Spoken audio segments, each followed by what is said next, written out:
Shalom, selamat pagi, selamat hari Sabat. Mari awali hari ini dengan semangat baru dengan mendengarkan renungan pagi. Sabtu 23 Mei 2026, krisis dalam pelayanan.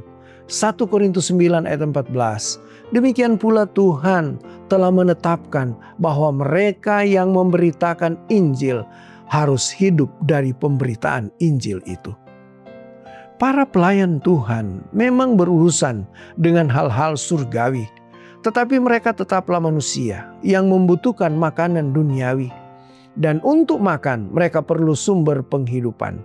Masalah bagaimana membayar para pendeta dalam denominasi yang sedang bertumbuh ini mencapai titik kritis pada pertengahan tahun 1850-an. Salah satu contohnya adalah John Nevins Andrews yang masih muda, seorang pria yang kelak melayani gereja sebagai cendekiawan terkemuka, misionaris asing resmi pertama, dan ketua General Conference. Namun pada pertengahan tahun 1850-an, kelelahan dan kekurangan finansial memaksanya untuk berhenti dari pelayanan ketika usianya baru menginjak pertengahan 20-an. Pada musim gugur tahun 1856, ia bekerja sebagai pegawai administrasi di toko pamannya di kota Waukegan, negara bagian Iowa. Di kota Waukegan sendiri ternyata sedang berkembang suatu perkumpulan kaum Advent hari Sabat yang apatis. Pendeta terkemuka lain yang juga melarikan diri ke kota Waukegan pada tahun 1856 adalah John N. Loughborough, yang menurut pengakuannya ia merasa agak putus asa dalam hal keuangan. Keluarga White untuk sementara waktu berusaha mengatasi krisis dalam pelayanan Advent ini dengan melakukan perjalanan berbahaya di musim dingin menuju kota Waukegan. Tujuannya adalah untuk membangunkan komunitas pemelihara Sabat yang sedang tertidur dan menyelamatkan kembali para pendeta yang putus asa. Baik Andrews maupun Loughborough melihat campur tangan Tuhan dalam kunjungan tersebut dan kembali mendedikasikan hidup mereka untuk pelayanan. Namun peristiwa itu tidak serta-merta mengubah kenyataan pahit soal keuangan. Misalnya, selama 3 bulan pertama setelah meninggalkan kota Waukegan, Loughborough hanya menerima tempat tinggal dan makan sebuah mantel kulit kerbau senilai sekitar $10 AS dan uang tunai $10 AS.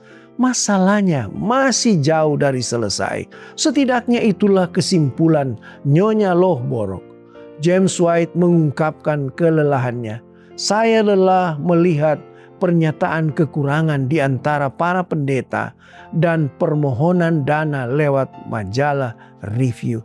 Saya telah menulis kepada mereka, permohonan mereka itu ditujukan kepada semua orang dan bukan secara khusus kepada seseorang, sehingga tidak memberi banyak pengaruh selain memenuhi halaman cetak dan membuat para pembaca sakit hati. Hal-hal ini merugikan majalah review dan merupakan noda bagi perjuangan kita. Para pekerja Kristen mungkin tidak hidup dari roti saja, tetapi mereka tetaplah membutuhkan roti. Setidaknya istri, suami, dan anak-anak mereka yang membutuhkannya.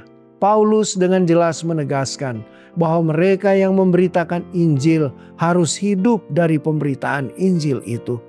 Tetapi dari mana sumbernya? Jawabannya jelas, dari kita masing-masing.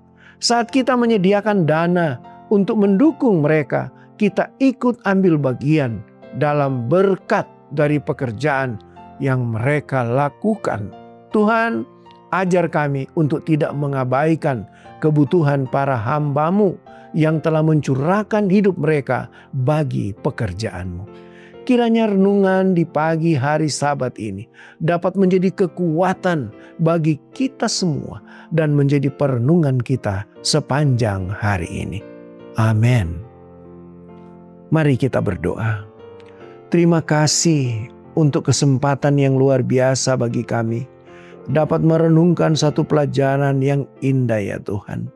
Mengajak kami sebagai umat Tuhan, menyokong pelayanan hamba-hamba Tuhan, menyokong pekerjaan Tuhan di atas dunia ini. Dan kiranya ya Tuhan, hari ini penyertaan-Mu, berkat-Mu, perlindungan-Mu akan jadi bagian kami semua. Ampuni dosa kami yang begitu banyak Bapa. Di dalam nama Tuhan Yesus kami sudah berdoa. Amin. Demikianlah renungan pagi hari ini. Silakan share video ini dan subscribe YouTube channel Cornelius Media dan follow kami di Instagram dan Facebook @corneliusmedia. Tuhan memberkati kita semua dan sampai jumpa esok hari.